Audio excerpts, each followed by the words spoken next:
Hello, welcome to my channel. In this module, we will talk about what is Python and how to use Python as a calculator. And we will talk about numbers, strings, and list when we use Python as a calculator. And I will show you how to download Python from the python.org website. So we can download the latest version from the python.org website. Let's talk about introduction to Python. Python is an interpreted, high-level, and general-purpose programming language. It is created by Rosam and first released in 1991. Python's design philosophy emphasizes code readability with its notable use of significant whitespace.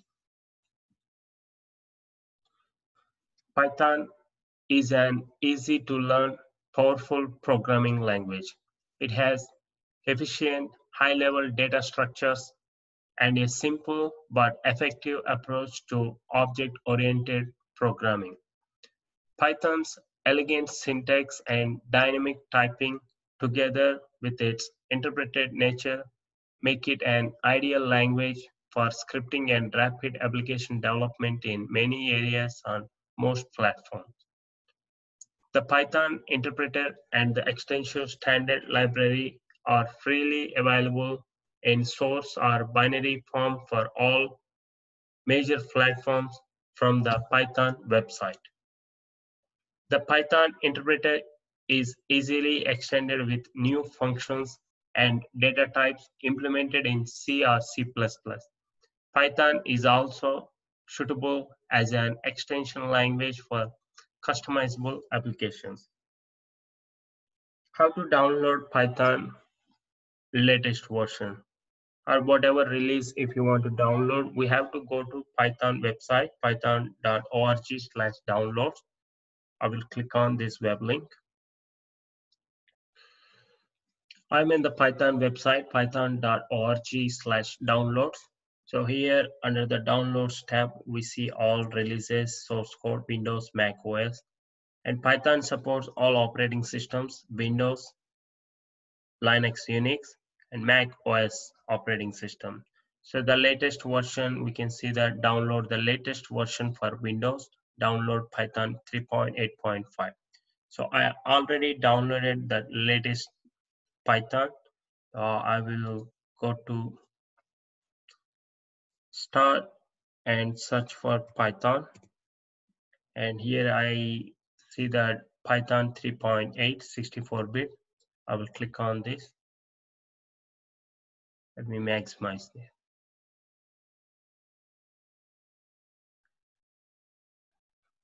I just started interpreter and we have to wait for the primary prompt. So now let's talk about how to use Python as a calculator. Let's talk about numbers. The interpreter acts as a simple calculator. So we can type an expression at it and it will write the value.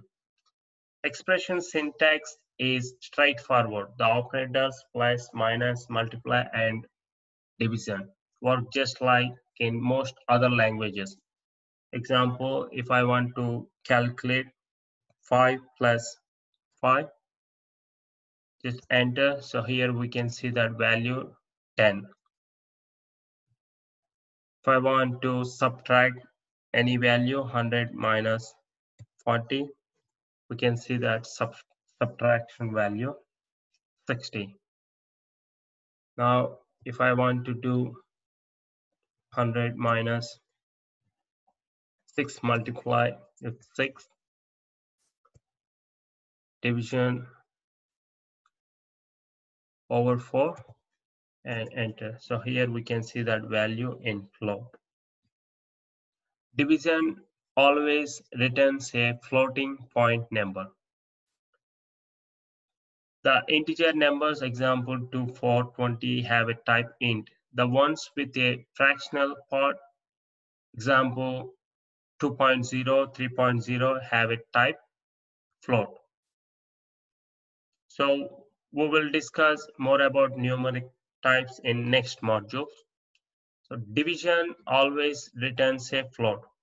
To do float division and get an integer result, we can use a double slash operator to calculate the remainder.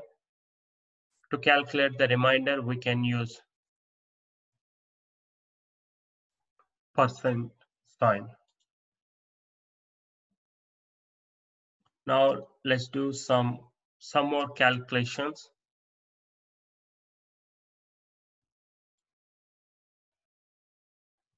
Let's say 18 over 3. So we should see 6. This is a floating value.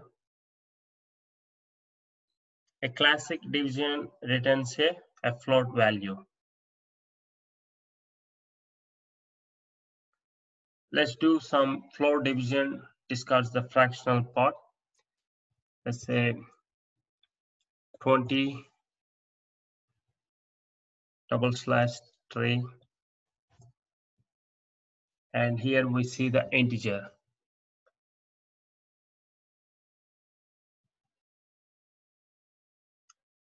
Let's calculate the remainder. We can use that percent sign. 22 over 3.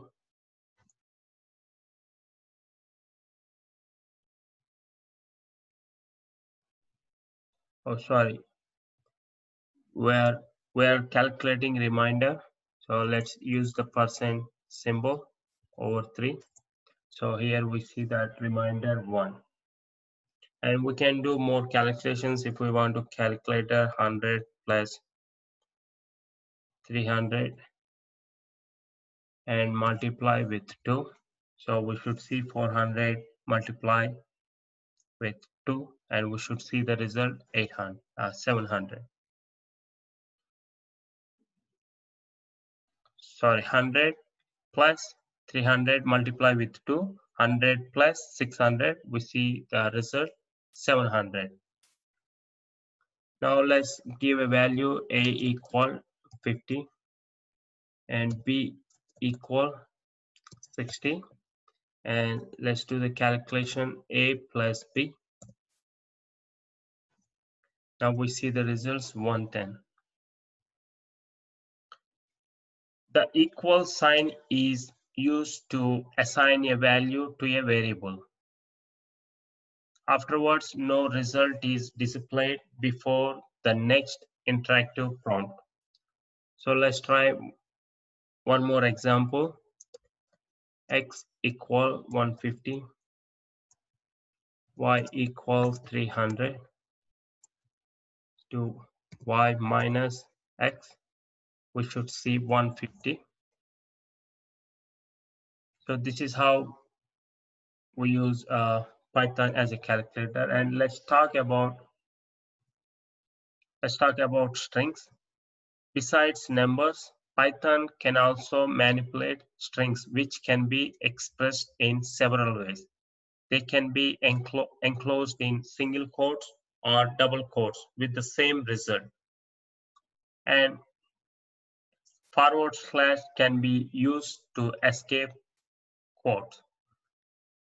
Let me open single quotes. Let's say hello world.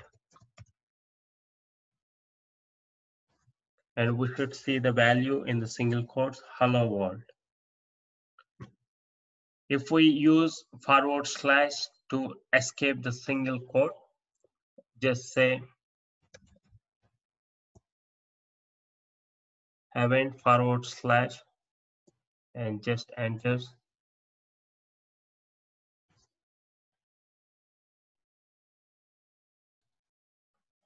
Okay, I think let me open single quotes and haven't and forward slash and open single quote.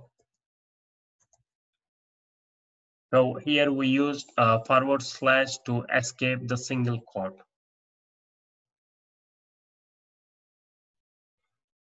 And two or more string literals next to each other are automatically concatenated.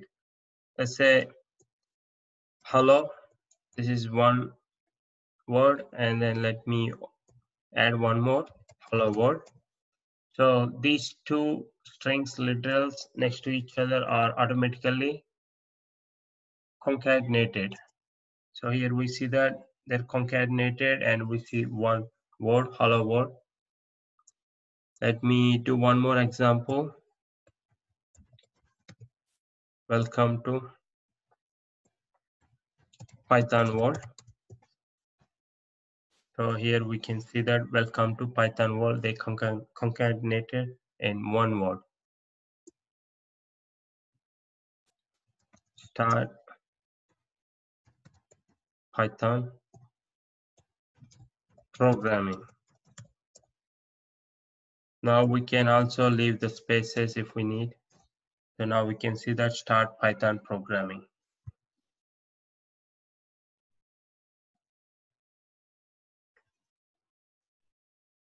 Strings can be indexed with the first character having index 0. There is no separate character type. A character is simply a string of size 1. Let's say A equal to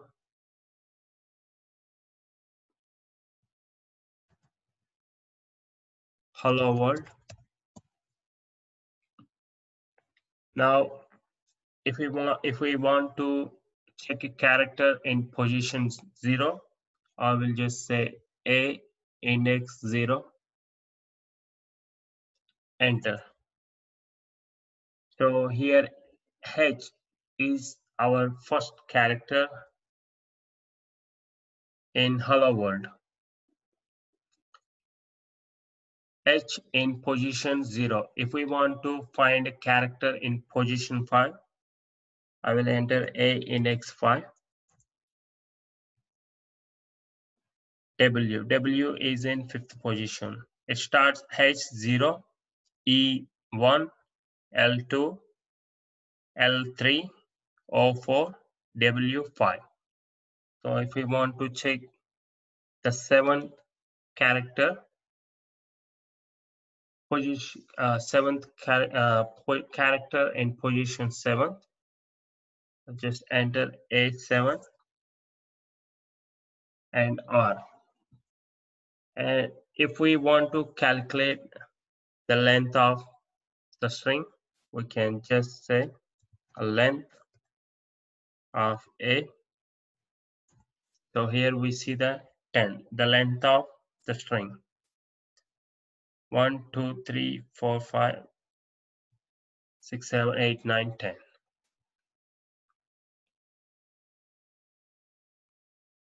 Now we have to note here, since 0 is the same as 0, negative indices start from -1. So if I want to calculate the last,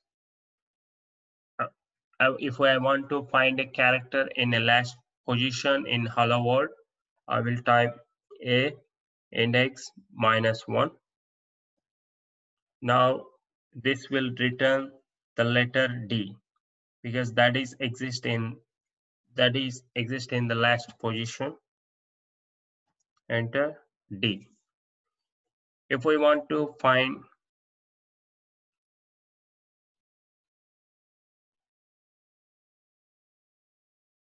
second last character, I will just say -2. So now we see that L, that is second last character. If I want to find a sixth character, sixth last character, I will just say A -6. So now we see that O. In addition to indexing, slicing is also supported in Python. While indexing is used to obtain individual characters, slicing allows you to obtain substring. Let's say A index 0 and 2. So it starts from 0 to 2. So now we should see H E from the hello world because it starts from 0 and ends with 2. So let's enter. So we see that 0 to 2 range. While indexing is used to obtain individual characters, slicing allows us to obtain substring. Now I will look for range from 2 to 5. So now we see that from the hello world we see LLO. So now here we should note how the start is always included and the end always excluded. This makes sure that the list is always equal to A. Slice indices have useful defaults and omitted first index defaults to 0 and omitted second index defaults to the size of the string being sliced. Now let's say if I want to, we don't have to mention the starting range and we can mention the ending range. Let's say if I want to find character from the beginning to position 4, I don't mention the beginning range. So I will just enter colon and 4. Now this will give the character from the beginning to position 4. If I want to find the characters from position 5 to the end, I will just say 5 colon and I don't mention the end. Now we should see the characters from position 5 to the end.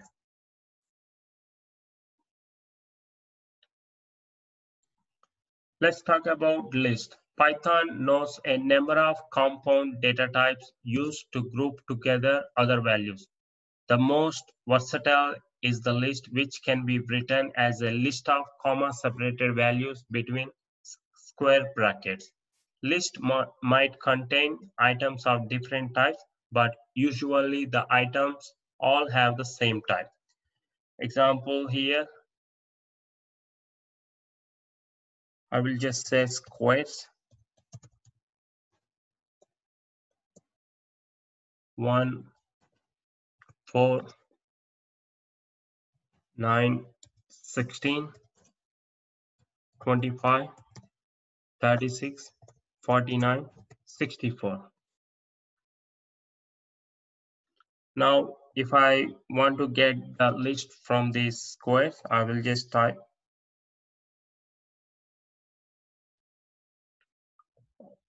sorry, I see a typo mistake. Let me define again. Squares 1, 4, 9, 16, 25, 36, 49, 64. Now, if I want to get the list from the squares, I will just enter squares. Now we should see the list from these squares. And if we want to find the index values, I'll just say squares. I want to find the character from position 1. Now we should see number 4. If we want to find a character from in the last position, I'll just say squares minus 1. Now we should see 64.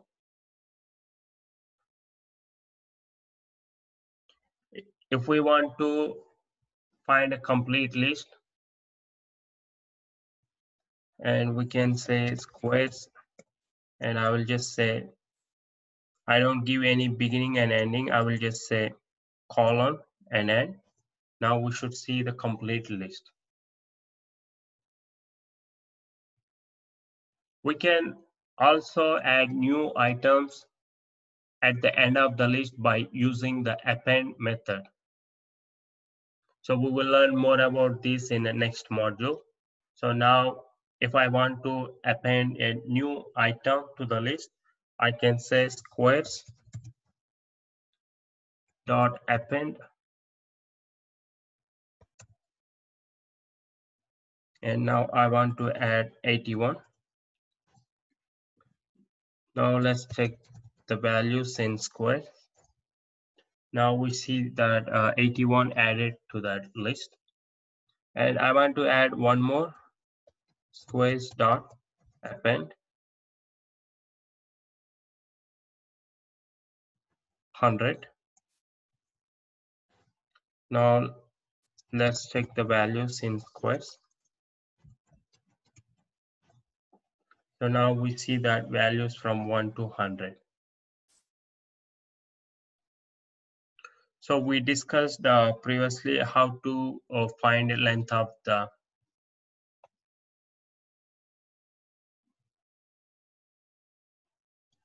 list. How to find the length of the list? I will just say length and just type squares. Now we should see that length of the list. So far we discussed in this module how to download Python, latest Python and install Python. And we discussed how to use Python as a calculator. We discussed numbers, strings, and list, and we did some examples. If you have any questions on this module, please post in the comments. If you like this video, please subscribe and share the channel. Thank you.